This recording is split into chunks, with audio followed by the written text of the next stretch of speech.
Hello student, good morning all of you. अब तक के हमारे 3 चैप्टर जो है समाप्त हो चुके थे। अब हम जो अपना चौथा चैप्टर है वो पढ़ने जा रहे हैं, जिसका नाम है ग्रामश्री।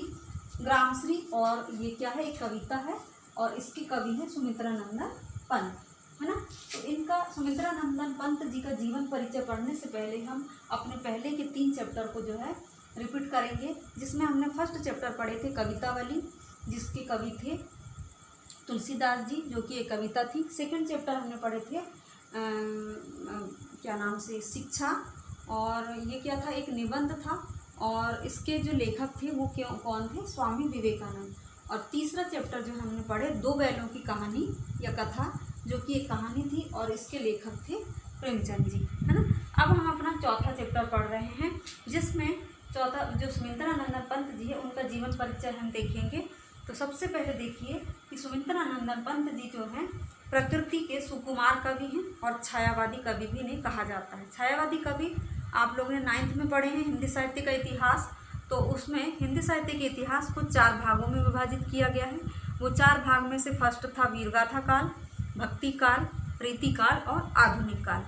तो आधुनिक काल को फिर से 4 भागों में विभाजित किया गया, जिसमें छायावाद, प्रगतिवाद, प्रयोगवाद और क्या था, आधुनिक कविता। तो जो सुमित्रानंदन पंत है वो छायावाद के आधार स्तंभ कवि हैं। उनमें 4 कवि थे, पंत, प्रसाद, निराला और वर्मा। तो पंत मतलब सुमित्रानंदन पंत जी, प्रसाद मतलब जयशंकर प्रसाद जी, निराला मतलब सूर्यकांत त्रिपाठी निराला, और वर्मा मतलब होता है महादेवी वर्मा। तो ये जो 4 स्तंभ है, जैसे किसी भवन को खड़े करने के लिए 4 स्तंभों की जरूरत होती, वैसे ही जो हिंदी साहित्य के अंतर्गत छायावाद को खड़ा करने में जो 4 स्तंभ का योगदान था वो कौन थे, प्रसाद, पंत, निराला और वर्मा। तो अब हम जो है पंत जी का जो है जीवन परिचय देखने जा रहे हैं, जिसमें सबसे पहले बताया गया है कि सुमित्रानंदन पंत जी प्रकृति के सुकुमार कवि हैं और छायावादी कवि हैं।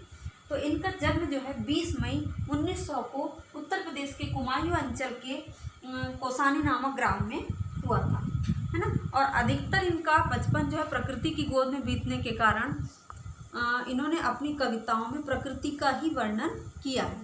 प्रारंभिक शिक्षा इन्होंने अल्मोड़ा में प्राप्त की और मैट्रिक तक की शिक्षा इन्होंने वाराणसी में प्राप्त की। इसके बाद ये इलाहाबाद चले गए और वहीं पर इन्होंने इंटर में प्रवेश लिया, मतलब कॉलेज में प्रवेश लिया। और उसके बाद वहीं पर महात्मा गांधी से इतना अधिक प्रभावित हुए कि इन्होंने अपने कॉलेज को क्या किया, छोड़ दिया और घर पर ही अध्ययन किया। तो घर पर जो अध्ययन किया उसके विषय थे हिंदी, संस्कृत, अंग्रेजी और एक और जो भाषा थी उसका अध्ययन किया है। तो उसके बाद इनकी जो रचनाएं थी कला और बूढ़ा चांद, इसके लिए इनको कला और बूढ़ा चांद के लिए साहित्य अकादमी पुरस्कार प्राप्त हुआ है। और क्या नाम से, चिदम्बरा जो है उसके लिए इनकी जो रचना है चिदम्बरा, उनके लिए इनको भारतीय ज्ञानपीठ पुरस्कार प्रदान किया गया। और इस प्रकार 28 दिसंबर 1977 को इनकी क्या हो गई है, मृत्यु हो गई थी।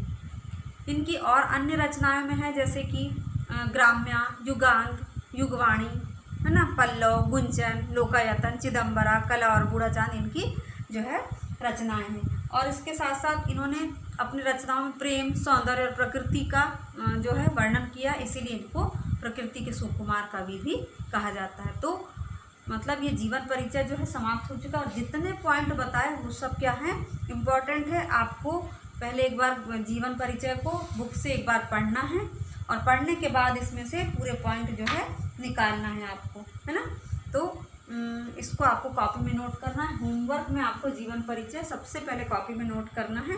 और उसके बाद ये जो कविता थी ग्रामश्री, इसमें वही प्रकृति का वर्णन किया गया है, जैसे कि यहाँ पर एक खेत में क्या क्या फैले हुए हैं, उगे हुए हैं, उसका के बारे में बताया गया है।